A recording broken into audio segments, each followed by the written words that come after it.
Assalamualaikum warahmatullahi wabarakatuh. Kami dari kelompok 8 akan memaparkan materi tentang wawasan Nusantara, geopolitik, dan geostrategi. Sebelumnya, mohon izin untuk memperkenalkan diri. Nama saya Siti Aisyah dengan ujung NPM 057 dan rekan saya Lutfi Hakim dengan ujung NPM 019, Arya Rizky dengan ujung NPM 116, dan Muhammad Fauzi Alvin dengan ujung NPM 133. Konsep wawasan Nusantara. Yang pertama, pengertian wawasan Nusantara. Secara etimologis, wawasan Nusantara berasal dari dua suku kata, yaitu wawasan dan Nusantara. Wawasan sendiri merupakan kata serapan dari bahasa Jawa, yaitu wawas yang memiliki arti pandangan, tinjauan, atau penglihatan indrawi. Sedangkan Nusantara berasal dari dua kata, yaitu Nusa dan Antara. Nusa memiliki arti pulau atau kesatuan kepulauan, dan antara memiliki arti diampit oleh dua hal. Jadi istilah Nusantara ini digunakan untuk menggambarkan kesatuan wilayah perairan dan kepulauan yang ada di Indonesia, yang terletak di antara benua Asia dan benua Australia, serta Samudra Hindia dan Samudra Pasifik. Pengertian wawasan Nusantara menurut Lembaga Pertahanan Nasional tahun 1999, wawasan Nusantara dapat diartikan sebagai sikap dan cara pandang bangsa Indonesia terhadap diri dan lingkungannya yang beragam dan bernilai strategis dengan menitik beratkan persatuan dan kesatuan bangsa serta kesatuan wilayah dalam menyelenggarakan kehidupan bermasyarakat, berbangsa, dan bernegara demi mencapai tujuan nasional. Ketetapan MPR tahun 1993 dan 1998 tentang garis besar haluan negara. Menurut Danu Saputro, wawasan Nusantara merupakan cara pandang bangsa Indonesia tentang diri dan lingkungannya terkait eksistensi yang saling terhubung dan pemekarannya di tengah-tengah masyarakat berdasar asas Nusantara. Jadi dapat disimpulkan bahwa wawasan Nusantara merupakan sebuah konsep tentang pengetahuan bangsa Indonesia dalam aspek-aspek kehidupan berbangsa dan bernegara untuk mencapai kepentingan nasional yang dilandasi Pancasila dan Undang-Undang Dasar 1945. Yang kedua yaitu hakikat wawasan Nusantara. Pada intinya merupakan sebuah konsep pengembangan pengetahuan masyarakat tentang ide, gagasan, dan cara pandang yang dikembangkan dengan berbagai hal. Dengan adanya konsep wawasan Nusantara, bangsa Indonesia yang terdiri dari berbagai lapisan dan profesi ini diharapkan dapat bersikap, berperilaku, serta berpikir sesuai dengan ajaran Pancasila dan Undang-Undang Dasar 1945. Yang ketiga yaitu unsur-unsur wawasan Nusantara. Poin pertama ada wadah. Wadah merupakan sebuah tempat dalam tata laku kehidupan berbangsa dan bernegara. Wadah dalam bangsa Indonesia merupakan sebuah organisasi yang tersusun secara hierarkis yang disebut dengan negara Indonesia. Selanjutnya ada isi. Isi dari wawasan Nusantara merupakan implementasi dan pengembangan pengetahuan tentang tujuan didirikannya bangsa Indonesia. Yang ketiga ada tata laku. Tata laku merupakan output dari semangat adanya wadah dan isi dalam unsur-unsur wawasan Nusantara. Jika diukur dari berbagai aspek, tata laku itu bisa dilihat dari tata laku batiniah dan tata laku lahiriah. 4. Asas wawasan Nusantara. Asas merupakan konsep dasar yang harus dilaksanakan agar dapat memanifestasikan unsur-unsur wawasan Nusantara. Adapun asas wawasan Nusantara sebagai berikut. A. Kepentingan atau tujuan yang sama. Berbagai bentuk kepentingan di negara Indonesia harus dilandasi atau mengacu pada keinginan untuk memenuhi kebutuhan bersama, dan mengesampingkan kepentingan-kepentingan individu atau golongan. Upaya tersebut dilakukan agar terwujud tujuan nasional. Lalu yang B, keadilan. Segala kebijakan atau peraturan yang diterapkan di Indonesia pada dasarnya berdasarkan dari kebutuhan seluruh lapisan rakyat Indonesia tanpa terkecuali. Berbagai sistem yang diterapkan di Indonesia harus memenuhi rasa keadilan bagi setiap lapisan masyarakat. Lalu yang C, kejujuran dan keterbukaan. Kejujuran dan keterbukaan merupakan elemen penting dalam mewujudkan stabilitas negara Indonesia. Kejujuran dan keterbukaan merupakan modal bagi Indonesia dalam menanggulangi berbagai ancaman, gangguan, tantangan, dan hambatan. Karakter jujur dan terbuka dapat meningkatkan kepercayaan sehingga dapat menciptakan keharmonisan dalam kehidupan berbangsa dan bernegara. Lalu yang D, solidaritas. Solidaritas atau kebersamaan merupakan aspek yang penting dalam terwujudnya integrasi bangsa. Rasa solidaritas yang tinggi dapat menumbuhkan jiwa kepedulian masyarakat Indonesia. Lalu yang E, kerjasama. Manusia merupakan makhluk sosial yang tidak mampu hidup sendiri tanpa membutuhkan orang lain. Karena itu, kerjasama yang sehat dalam bingkai kebinekaan sangat penting dalam upaya mewujudkan rasa persatuan dan kesatuan bangsa. Fungsi dan tujuan wawasan Nusantara. Wawasan Nusantara dapat pula dikatakan sebagai konsep pengembangan kompetisi dari bangsa Indonesia dalam upaya mewujudkan kesadaran akan cinta tanah air yang dilandasi oleh Pancasila dan Undang-Undang Dasar 1945. Adapun fungsi wawasan Nusantara sebagai berikut. A. Pembentukan rasa persatuan dan kesatuan bangsa dan negara Indonesia atau nasionalisme. Lalu yang B.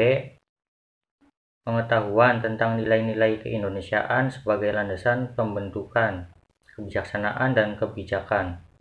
Lalu yang C, mewujudkan sifat dan sikap yang lebih mementingkan kepentingan nasional daripada kepentingan pribadi atau golongan. D, membentuk bangsa Indonesia seutuhnya. Lalu yang E, mewujudkan harmonisasi dalam kehidupan berbangsa dan bernegara. Lalu yang F, sebagai filter bagi bangsa Indonesia dalam menghadapi arus globalisasi dan modernisasi. Rasionalisasi wawasan Nusantara. Penerapan wawasan Nusantara perlu dimanifestasikan dalam bentuk sikap dan sikap yang mengutamakan kepentingan nasional dibandingkan dengan kepentingan pribadi ataupun golongan. Beberapa bentuk implementasi yang berlandaskan konsep wawasan Nusantara sebagai berikut. A. Terciptanya culture penyelenggaraan negara yang sehat dan dinamis. Terciptanya sistem pemerintahan yang kuat, inovatif, dan amanah. Lalu yang B, terciptanya sistem ekonomi yang adil untuk kemakmuran dan kesejahteraan. C, terciptanya kehidupan sosial yang harmonis serta kehidupan budaya yang relevan dengan semangat pembangunan nasional. Lalu yang D, terciptanya kesadaran bangsa Indonesia dalam bela negara untuk mewujudkan negara Indonesia yang kondusif, aman, dan tentram. Konsep geopolitik. 1. Pengertian geopolitik. Menurut Karl Haushofer, geopolitik adalah sains nasional bagi negara atau sebuah doktrin pada determinisme spasial semua proses politik berdasarkan dasar-dasar geografi yang luas, terutama dari geografi politik. Menurut Rudolf Jelen, geopolitik adalah seni dan praktek dalam menggunakan kekuasaan politik atas suatu wilayah tertentu. Menurut Saul Bernard Cohen, geopolitik adalah analisis interaksi di antara di satu sisi pengaturan dan perspektif geografis dan di sisi lain proses-proses politik. Menurut Havesniak, geopolitik adalah studi tentang hubungan timbal balik antara geografi, politik, kekuasaan, dan juga interaksi yang timbul dari kombinasi dari mereka dengan satu sama lain. Menurut Ad Hoc Committee on Geography Association of American Geographers, Geopolitik adalah sebuah kajian tentang interaksi antar wilayah geografis dan proses-proses politik. Menurut Jackson, geopolitik merupakan studi tentang fenomena politik dalam konteks wilayah. Menurut Daljoni, geopolitik adalah ilmu yang mempelajari keseiringan spasial dari politik atau suatu analisis geografi dari gejala politik. 2. Ruang lingkup geopolitik. Objek dan subjek dari geopolitik adalah yaitu wilayah-wilayah politik, political areas of political regions. Menurut Taylor, sebagaimana dikutip oleh Budiman tahun 2014, geografi politik sebenarnya merupakan ilmu yang mempelajari negara-negara. Ruang lingkup geopolitik terdiri dari dua, yaitu 1. Analisis pola interaksi antara kehidupan politik masyarakat dengan melihat kondisi alam yang ada di lingkungan sekitar. 2. Negara merupakan subjek dari geopolitik karena negara merupakan sebuah wadah bagi suatu bangsa dan memiliki kondisi geografis yang berbeda-beda. 3. Perkembangan geopolitik. Menurut ragam latar belakang yang dapat mempersatukan bangsa Indonesia diantaranya 1. Rasa senasib sepenanggungan karena dahulu pernah dijajah dan mendapatkan perlakuan diskriminatif. 2. Wilayah Indonesia pernah terpisah secara yuridis. Hal ini dikarenakan masih memakai Territorial Sea and Maritime Treaty Ordinance tahun 1939 yang menyebabkan luas laut teritorial negara Indonesia hanya berjarak 3 mil. Dengan kondisi tersebut jelas sangat mengganggu kedaulatan negara Indonesia. Salah satu upaya tersebut yaitu merealisasikan wilayah laut Indonesia yang berdaulat secara utuh. Maka tanggal 13 Desember 1957, Indonesia akhirnya memiliki konsep hukum laut yang sering dikenal dengan Deklarasi Juanda untuk menggantikan Territorial Sea and Maritime Treaty Ordinance tahun 1939 yang dianggap banyak merugikan bangsa. Isi dari Deklarasi Juanda sebagai berikut. 1. Perairan Indonesia, yaitu laut wilayah Indonesia beserta perairan dalam Indonesia. 2. Laut wilayah Indonesia, yaitu jalur laut yang berjarak 12 mil. 3. Perairan pedalaman Indonesia, yaitu semua perairan yang terletak pada sisi dalam dari garis dasar. 4. Negara Indonesia merupakan negara kepulauan archipelago state. Terbitnya Deklarasi Juanda membawa pengaruh signifikan terhadap berbagai konsepsi negara. Salah satu hal yang paling nyata yaitu berubahnya konsep geopolitik di negara Indonesia. Tidak sampai di situ, konsep Deklarasi Juanda secara gencar diumumkan dan dibawa ke ranah forum internasional sampai dunia internasional menyetujui konsep Deklarasi Juanda tersebut. Selain adanya perubahan, batas wilayah perairan geopolitik di Indonesia juga dipengaruhi oleh arus globalisasi yang semakin maju dan berkembang teknologi. Kondisi demikian mengakibatkan terjadi pergeseran konsep politik di negara Indonesia. Pergeseran tersebut dilakukan demi menjaga keutuhan, kesatuan, dan kedaulatan bangsa dan negara Indonesia. Assalamualaikum warahmatullahi wabarakatuh. Nama saya Arya Rizky Putranto dengan NPM 212171116. Saya di sini akan memaparkan materi tentang konsep geostrategi. Geostrategi berasal dari kata geografi dan strategi. Geografi merujuk kepada ruang hidup nasional, wadah ataupun tempat.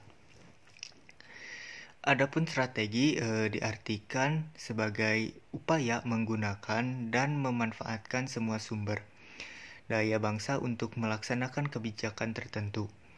Adapun pengertian para ahli sebagai berikut. Di sini ada 3 ahli yang memaparkan pengertian dari geostrategi tersebut. Pertama ada Purnomo. Menurut Purnomo, geostrategi merupakan pelaksanaan geopolitik dalam negara atau cara suatu negara sebagai upaya mewujudkan geopolitik yang telah dirumuskan. Yang kedua, di sini ada Lim Jok. Dia mengungkapkan bahwa geostrategi menunjukkan pertimbangan distribusi daratan, lautan, jarak, dan aksesibilitas antara faktor-faktor geografis lainnya dalam perencanaan dan tindakan strategi. Terus di sini ada Rogers dan Simon. Rogers dan Simon memaparkan bahwa geostrategi membahas tentang pelaksanaan bumi, tentang keahlian menjalin kehadiran politik dalam sistem internasional. Terus ada poin selanjutnya, yaitu latar belakang lahirnya konsep geostrategi. Menurut Hugo White, geostrategi merupakan kata yang masih relatif asing. Istilah tersebut pertama kali digunakan di akhir tahun 1930-an hingga awal 1940-an oleh para sarjana yang berbasis di Amerika Serikat. Sebagian besar sarjana tersebut merupakan pengungsi baru yang menyelamatkan diri dari ancaman Nazi Jerman. Alasan utama kemunculan konsep geostrategi dibagi sebagai berikut. Di sini ada 3 poin. Poin yang pertama, geopolitik merupakan istilah yang dihindari karena konotasi Nazinya. Interpretasi dan analisis tetap berlanjut, tetapi menyatu sebagai studi strategi atau geografi politik. Biasanya digunakan istilah yang lebih netral untuk menyebutkan geopolitik, yaitu geostrategik. Selanjutnya, teknologi berupa sarana transportasi cepat seperti kereta api dan pesawat terbang merubah hubungan antar manusia dengan realitas geografis dunia yang lebih besar. Terus di sini ada poin yang selanjutnya, yaitu kemunculan geostrategi merupakan perkembangan dari ilmu geopolitik itu sendiri. Di sini poin ketiga ada tujuan geostrategi. Tujuan geostrategi adalah untuk menunjang keberhasilan tugas pokok pemerintahan seperti menegaskan hukum dan ketertiban, mewujudkan kesejahteraan, menyelenggarakan pertahanan dan keamanan, mewujudkan keadilan hukum dan keadilan sosial, ketersediaan kesempatan bagi rakyat untuk mengaktualisasikan diri. Terus yang ada poin keempat, geostrategi negara Indonesia sendiri menurut lampiran Peraturan Presiden Republik Indonesia nomor 97 tahun 2015 tentang kebijakan umum pertahanan negara tahun 2015-2019. Geostrategi Indonesia adalah strategi nasional bangsa Indonesia dalam memanfaatkan wilayah negara Kesatuan Republik Indonesia atau NKRI sebagai ruang hidup nasional guna merancang arahan tentang kebijakan dan sasaran pembangunan untuk mencapai kepentingan dan tujuan nasional. Sekian dari kelompok kami. Mohon maaf apabila banyak kesalahan. Wabillahi taufiq wal hidayah. Wassalamualaikum warahmatullahi wabarakatuh.